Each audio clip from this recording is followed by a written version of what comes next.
ආයිබෝවන් food බයි ෂී YouTube channel එකට එකතු වුණ ඔයාලව අදත් ආදරයෙන් පිළිගන්නවා. අදත් මම රසම රස රෙසිපි එකක් ඔයාලට අරගෙන ආවේ. අද මම හදන්න යන්නේ one pot pasta එකක්. ඉතින් මේ pasta එක හදන්න අපිට ගොඩක් භාජන අවශ්‍ය වෙන්නේ නැහැ. අපිට එකම භාජනයේ හදාගන්න පුළුවන් රසම රස pasta එකක් තමයි මේක. එකම භාජනයේ තමයි අපි මේ pasta එක තඹ ගන්නෙත්. ඒ නිසා ඔක්කොම flavors ටික එකට එකතු වෙලා ගොඩක් රස pasta එකක් තමයි මේකෙන් හැදෙන්නේ. ඉතින් අපි බලමු මේක හදන්න මොනවද ඕන දේවල් කියලා මුලින්ම.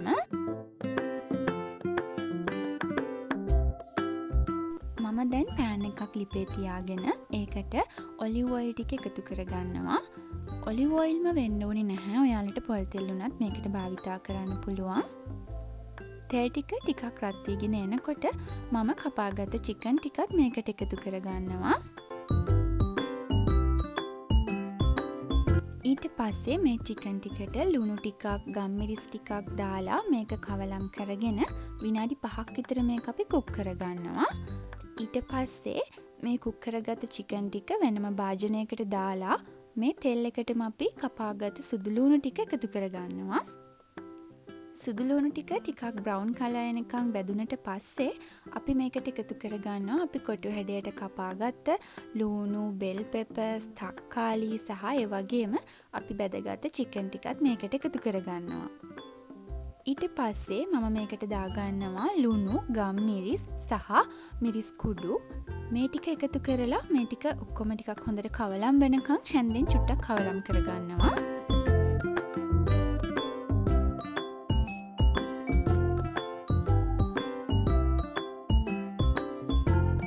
දැන් අපි එකතු කරගත්ත බෙල් පෙපර්ස්, ලූණු, තක්කාලි, චිකන් මේ ස්පයිසස් එක හොඳට මික්ස් වුණාට පස්සේ මම මේකට එකතු කරගන්නවා කිරි ටික.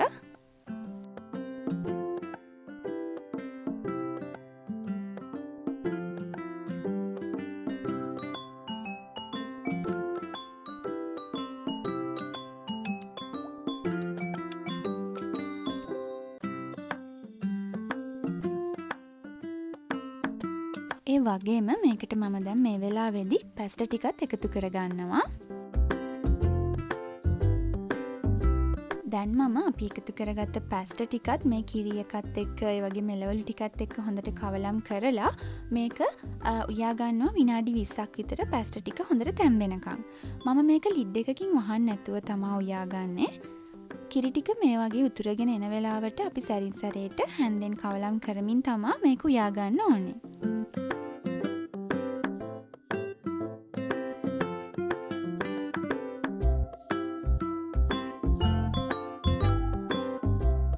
දැන් අපේ පැස්ටා එක ගොඩක් දුරට තැම්බිලා තියෙන්නේ. දැන් මම මේ වෙලාවේදී මේකට එකතු කරගන්නවා cheddar cheese.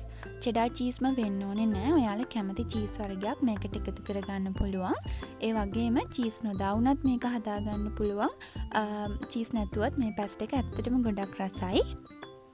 ඊට පස්සේ මම cheese ටික එකතු කරගෙන මේ විදියට cheese ටික චුට්ටක් melt වෙනකන් මේක කවලම් කරගන්නවා.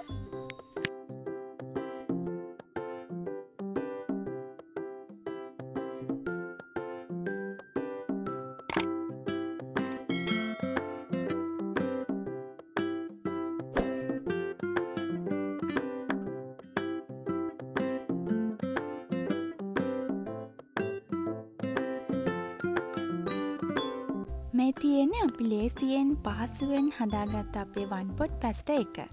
මම දැන් මේ pasta එක උඩින් පාස්ලි ගොල කිහිපයක් දාලා සරසලා උණු උණුවෙන්ම පිළිගන්වනවා. මේ pasta එක කන්න ආස හිතෙන ඇත්තටම රසවත් pasta එකක්. මොකද අපි මේක හදාගත්ත එකම භාජනයේනේ. ඒ නිසා මේකේ flavors ටික ඔක්කොම එකට එකතු වෙලා තියෙන රසම රස pasta එකක් තමයි මේක. ඉතින් ඊළඟ පාර ගෙදර පැස්ටා හදද්දී මේ විදියට හදලා බලන්නකො කොහොමද පැස්ටා එකේ රස කියලා. ඔයාලා මේ වීඩියෝ එකට කැමති නම් මේ වීඩියෝ එකට ලයික් එකක් දාන්න වගේම යාළුවෝ එක්ක මේක ෂෙයා කරගන්නත් අමතක කරන්න එපා. ඒ වගේම මගේ channel එකත් subscribe කරලා තියාගන්න. මේ වගේ තවත් රසවත් වීඩියෝස් ගොඩාක් ඉදිරියට මම ගේන්න බලාපොරොත්තු වෙමින් ඉන්නවා. ඉතින් අද වීඩියෝ එක බලුවා ඔයාලට ගොඩක් ස්තුතියි. තවත් රසවත් වීඩියෝ එකකින් හමු වෙනකන් සුබ දවසක්.